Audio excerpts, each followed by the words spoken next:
Dans le sport, parfois, la nature produit quelque chose qu'on n'arrive pas à expliquer. Un corps tellement hors norme qu'il force le monde entier à s'arrêter et à regarder.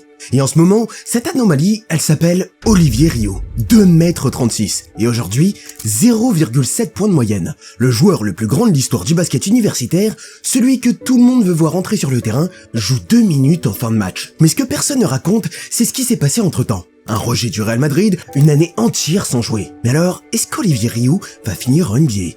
C'est ce qu'on va voir. Pop culture. 2 février 2006, Terrebonne, Québec. Un bébé né chez les Rio. Olivier Rio. Jusqu'à là, rien d'extraordinaire. Sauf que dans cette famille, personne n'est ordinaire. Son père, Jean-François Rio, 2,03 m, ancien joueur de volleyball, reconverti en photographe. Sa mère, Anne Gariepi, 1,85 m, employée à la Banque Royale du Canada. Et son grand frère Émile, déjà en route pour culminer à 2,06 m. La famille s'installe dans le quartier d'Anjou, dans l'est de Montréal. Pas vraiment un vivier de futurs basketteurs professionnels. Et pourtant, Olivier a 5 ans quand il touche un ballon de basket pour la première fois. Et ouais, évidemment, à cet âge, il dépasse déjà tous les gamins de son groupe. L'histoire bascule quand Olivier a 8 ans. Il mesure déjà 1,85 m. Un matin, le directeur de son école primaire, un certain Eric Descaries, croise le gamin dans un couloir. Il lui demande « Est-ce que tu veux devenir un joueur de basketball ?» Olivier, il répond oui. Et ce simple oui va déclencher un petit séisme dans cette école primaire de quartier. Parce que l'école Chénier n'avait même pas d'équipe de basket. Mais face à ce gosse de 8 ans qui dépasse la moitié du personnel enseignant, le directeur décide d'en créer une. Mais Olivier, il a eu de la chance, parce que sa taille lui a permis d'être visible et exposé sans même avoir besoin des réseaux sociaux. Et pourtant, pour un joueur, les réseaux sociaux, ça te permet de décrocher des opportunités de fou, que ce soit des opportunités pour jouer et développer ton basket, ou même faire de l'argent avec ta passion. Et tout le monde ne fait pas 2,36 m, toi comme moi. C'est pour ça que j'accompagne des basketteurs, pour qu'ils puissent développer leurs réseaux sociaux et décrocher des opportunités pour vivre de leur passion. Si t'es intéressé, tu peux prendre 30 minutes d'appel gratuit en description pour que je puisse t'aider. Il y a seulement 10 places disponibles, donc dépêche-toi. Enfin bref, Émile, son grand frère, porte le projet dès le début. C'est lui qui transmet sa passion à Olivier. Les deux frères jouent ensemble, et en 3 ans à peine, l'école Chénier, partie de zéro rappelons-le, se hisse au sommet des compétitions de basketball entre écoles primaires de la commission scolaire de la Pointe de l'Île. Plus de 8 médailles dans différents tournois. L'école finit même par arrêter de compter ses récompenses. Au Jeux de Montréal, qui oppose les écoles de toutes les commissions scolaires de la ville, l'école d'Olivier triomphe pour l'arrondissement d'Anjou. Un petit miracle sportif. Mais Olivier ne fait pas que grandir en tant que joueur, il grandit tout court. Et à une vitesse qui défie l'entendement. En 2017, Olivier a 11 ans. Et un jour, son entraîneur de l'époque fait un truc totalement anodin. Il poste une photo d'Olivier sur les réseaux sociaux. De l'autre côté de l'Atlantique, un recruteur français tombe dessus. Arthur Framéry, le fondateur des Frenchy Phenoms, une équipe qui emmène de jeunes talents participer à des tournois internationaux en Europe. Et il lui fait une proposition. Venir jouer en Espagne avec son équipe. En 2018, Olivier a 12 ans. Il mesure déjà 2,8 m. Certaines sources disent même 2,13 m à cette époque. Et il débarque dans un tournoi international de jeunes sur des paniers abaissés à 2,60 m au lieu des 3,5 m réglementaires. Et là, c'est un carnage. Olivier, il dunk à 2 mains sans sauter. Il claque des contres du bout des doigts, il reprend des rebonds au-dessus de tout le monde comme s'il cueillait des pommes. En même temps, bon, miskin, les gamins d'en face, ils peuvent rien faire. Il lui arrive à la poitrine. C'est un homme contre des enfants. Sauf que l'homme en question, il a 12 ans. Les vidéos du tournoi deviennent virales en quelques jours. Des millions de vues. Et surtout, dans les tribunes de ce tournoi en Espagne, des gens très importants le regardent. Des recruteurs. Et pas n'importe lesquels. Ceux du Real Madrid. Parce que les Frenchy Phenoms affrontent justement le Real Madrid en finale de ce tournoi. Et malgré les 26 points d'Olivier, son équipe s'incline 89-90. Un seul petit point. Mais ce match va tout changer. Parce que les scouts du Real Madrid ont vu ce dont ce gamin est capable. Et quand on sait que le Real Madrid, c'est le club qui a formé Luka Doncic arrivé à 13 ans, intégré à l'équipe pro à 16 ans, drafté par Dallas à 19, le fait qu'il pose les yeux sur un Québécois de 12 ans, c'est énorme. Sauf que le conte de fées ne se passe pas exactement comme prévu. Le Real Madrid invite Olivier. Il participe à des entraînements, il joue dans des tournois même avec le club. Mais assez vite, le verdict tombe. Le Real Madrid le recale. Pourquoi ? Eh bien, c'est difficile de savoir exactement. À 12-13 ans, Olivier est un colosse physique. Mais le basket, faut le dire, c'est pas que de la taille. Les fondamentaux, la mobilité latérale, la lecture du jeu, tout ça, ça se construit. Et pour un club comme le Real Madrid, Olivier est peut-être encore trop brut. Mais le truc avec Olivier Rio, c'est que cet échec « » 」 « « « « « « « « « « « « « « « « « « « « « « « « « « « « « « « « « « « « « « « « « « « « « « « « « « « « « « « « « « « « De retour au Canada, Olivier continue de jouer. Il intègre Brockwood Elite, une équipe AAU canadienne. Il enchaîne les compétitions et surtout, il continue de grandir à une vitesse qui défie toute logique. En 2019, il a 13 ans. Il mesure 2,18 m. Pour vous donner une comparaison, au même âge, Shaquille O'Neal mesurait 1,80 m. Le Shaq, Olivier le dépasse de 38 cm au même âge. Les médecins estiment alors sa croissance à 10 cm par an. Et il n'a pas fini. Alors quand arrive 2020, Olivier a 14 ans. Il mesure environ 2,21 m. Et la question qui flotte dans l'air depuis des années commence à devenir concrète. Qu'est-ce qu'on fait d'un talent comme ça? Montréal, c'est la maison. Mais si Olivier veut vraiment aller au bout de son rêve, la NBA, il doit partir. Et il y a un endroit pour ça. Un seul endroit qui concentre les futurs pros du sport américain comme nulle part ailleurs. Une académie très spéciale, une usine à champions. Et c'est là qu'Olivier Rioux va devoir prouver que c'est plus qu'un joueur grand. Un gamin de 15 ans débarque à l'IMG Academy avec une valise et des chaussures taille 54. Il mesure 2,26 m. Ce gamin, bon, tu l'as compris, c'est Olivier Rioux.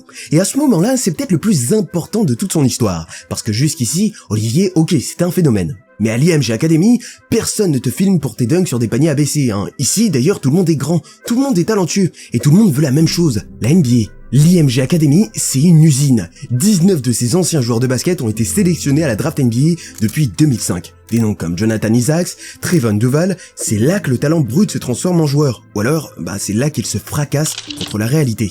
Et pour Olivier, la réalité a un nom très concret, la barrière de la langue. Quand il arrive en Floride, Olivier est francophone. Son anglais est totalement rudimentaire, et dans un environnement où chaque consigne du coach et chaque échange avec les coéquipiers se fait en anglais, c'est un handicap énorme. L'académie lui attribue donc un tuteur privé pour l'aider à suivre les cours et à comprendre les instructions sur le terrain.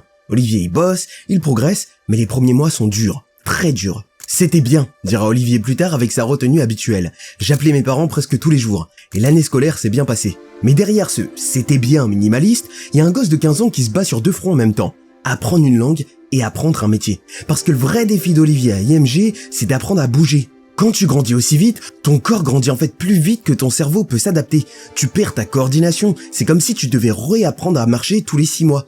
Et pendant qu'Olivier apprend à devenir un joueur en Floride, le monde, lui, apprend son nom. En 2021, le Guinness World Record officialise ce que tout le monde savait déjà. Olivier Rioux est l'adolescent le plus grand du monde. 2,26 m à 15 ans. Il détrône le chinois Ren Keiyu, qui détenait le titre à 2,21 m. L'information fait le tour de la planète. Mais c'est sur le terrain international que va jouer le vrai test. Parce qu'un record Guinness, ça veut rien dire sur un parquet. Ce qui compte, c'est ce que tu fais avec le ballon quand tu portes le maillot de ton équipe. En 2021, en FIBA U16, au championnat des Amériques, Olivier, il a 15 ans. Et la surprise, 8,3 points et 10,3 rebonds de moyenne par match. Sur 6 rencontres, c'est sa meilleure performance internationale de toute sa carrière. Le Canada va décrocher le bronze et Olivier prouve pour la première fois qu'il n'est pas juste un phénomène physique. Il peut contribuer à une équipe. À la Coupe du Monde en Espagne, le niveau monte et les stats d'Olivier baissent. 2,7 points, 4,7 rebonds par match. Il mesure désormais 2,29 m et fait face à des adversaires qui eux aussi sont des prodiges. La même année en août, il participe aux Jeux du Canada à Niagara avec l'équipe du Québec. Le site des Jeux du Canada note un détail révélateur. Une recherche internet sur Olivier Rioux ne donne presque aucun résultat sur ses performances de basketteur. Tout est centré sur sa taille. C'est le paradoxe Olivier. Tout le monde parle de lui, personne ne parle de son jeu. Et en 2023, en FIBA U19 à la Coupe du Monde en Hongrie, Olivier il a 17 ans et ses stats sont encore une fois assez moyennes. 3,2 points, 3,4 rebonds de moyenne.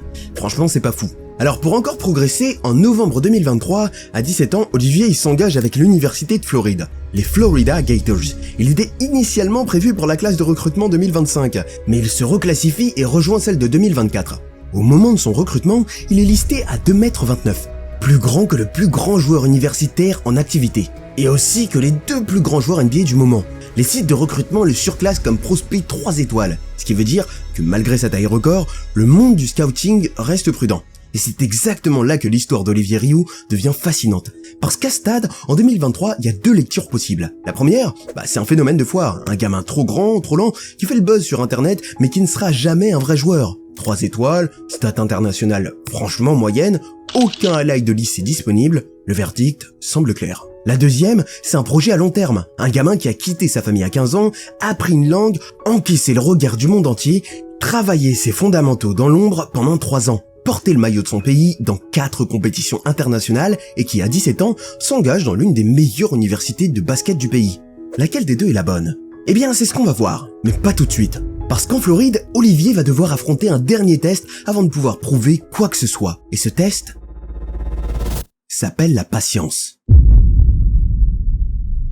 Nous voici donc à l'automne 2024 à Gainesville, en Floride. Olivier Rioux a 18 ans, il mesure 2m36, il pèse 138 kg. Sur le papier, Olivier devrait faire l'histoire dès son premier match, parce qu'au moment où il enfile le maillot des Florida, il est officiellement plus grand que n'importe quel joueur universitaire en activité. Mais voilà, Olivier ne joue pas. Pour comprendre pourquoi, il faut comprendre un concept clé du système universitaire américain, le redshirt. C'est un statut qui permet à un joueur de s'entraîner avec l'équipe pendant une saison complète sans jamais entrer en jeu. L'avantage, cette année ne compte pas dans ces 4 années d'éligibilité. C'est une année bonus, une année pour se développer, progresser, transformer son corps sans pression de résultat.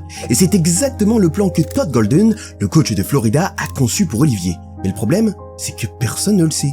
Les premiers matchs de la saison 2024-2025 commencent, et à chaque fin de match, quand l'écart au score est suffisant pour faire entrer les remplaçants, les fans se mettent à scander. Ils veulent voir Olivier, ils veulent voir le géant entrer sur le parquet et faire l'histoire. Contre Grambling State, victoire 86-62. Les dernières minutes défilent. Golden fait entrer des jeunes joueurs, mais pas Olivier. Les fans crient, Olivier reste assis au bout du banc. Le coach s'approche de lui pour lui glisser quelques mots à l'oreille. Le coach avait un plan, mais il ne l'avait pas communiqué publiquement. J'aurais dû clarifier ça avant, admet Golden face à la presse. Le plan, le voici. Olivier passera toute la saison 2024-2025 en redshirt. Pas un seul match officiel. Toute son année sera consacrée à une seule chose, devenir un joueur solide. Mais du coup, tu vas me dire, en pratique, ça veut dire quoi?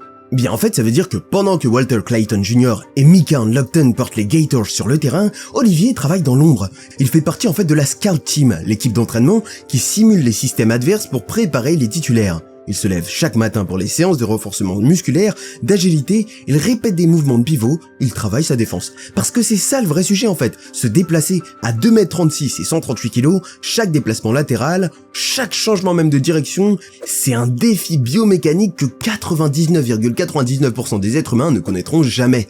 Et mois après mois, ça paie. Parce que dans un monde où tout le monde veut tout de suite, où les highlights font plus de bruit que le travail, Olivier Rioux a fait le choix du silence. Et pendant ce temps, les Gators, eux, vivent une saison historique. Florida domine la SEC, l'équipe monte en puissance match après match. Et en avril 2025, les Gators remportent le titre national NCAA. Olivier n'a pas joué une seule seconde de toute la saison, mais il est là, et il fait partie de cette équipe championne. Il a aidé les titulaires à se préparer. Il a été patient.